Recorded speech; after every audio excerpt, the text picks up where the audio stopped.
recognize Ms. Ocasio-Cortez from New York for 5 minutes. Thank you, Mr. Chair. Appreciate that. You know, we have about, 7, 8 hearings just in this committee and subcommittee slated this week, and which is a very high number. And I have no qualms with this committee working hard. I have no qualms with this committee doing everything that it can, but I think we need to have a conversation about priorities here. We're having a hearing right now, and it's about that the federal government is too woke.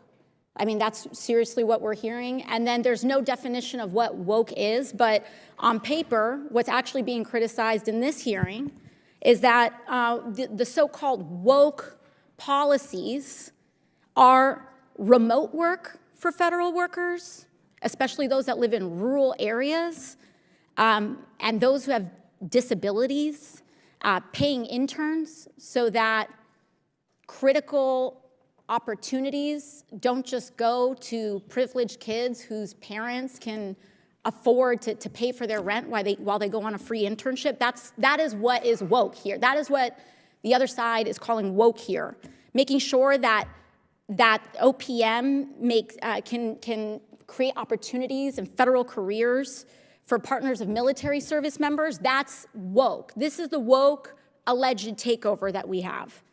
That we want wildland firefighters who are putting their lives at risk, increasingly so year after year, that we want to make sure that they stay on the job and have dignified conditions and not leave because they can earn more money as a greeter at Walmart. This is what this whole term woke means.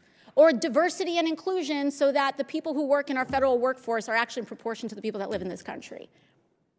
This is this horrifying woke agenda that the other side is trying so hard to block. But on top of priorities, what I can't help but communicate that I find frustrating is that there are actual crises happening in this country. A couple weeks ago, there was a devastating derailment in East Palestine, Ohio.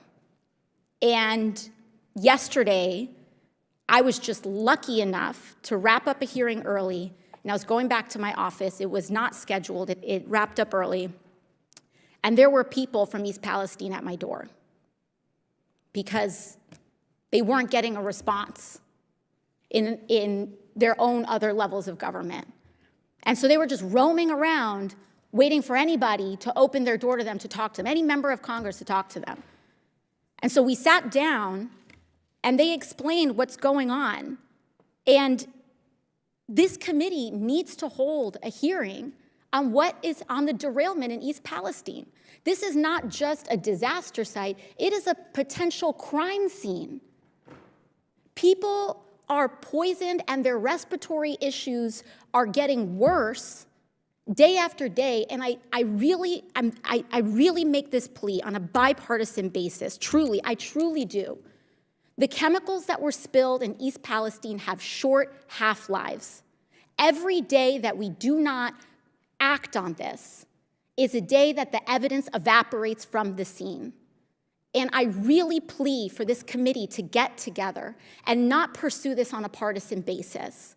We need to have executives from the rail company, from Norfolk Suffolk here. We need to have independent scientists here. We need to have the EPA or whichever agencies, the CDC, DOT, whatever it may be, but this cannot be a political food fight.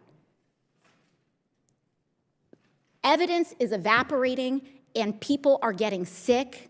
And every day that we go on without this, without accountability, I mean, it's not even partisan because in my view, and I'll take ownership as well, both parties are failing in this moment to address the needs of people.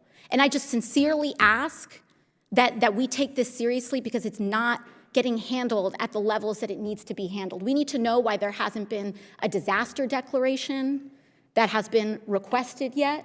You know, I do know that the president is willing to offer one, but we need to cut through the red tape.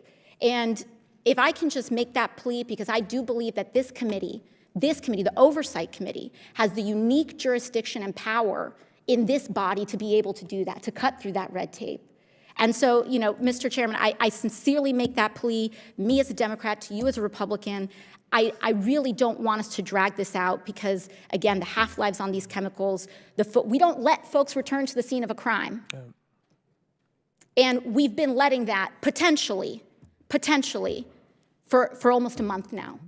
So for the folks that are there, you know, and for the folks that came in yesterday, I just sincerely ask that we put things aside and we get to work. We had 8 hearings this week. You know, we all showed up, we did this job, but let's get this to the top of the docket, please. Lady yields back, and let me add, I agree completely with what you said, and with respect to East Palestine. We have a bipartisan briefing set up with Norfolk Southern next week coming in, so I assume minority staff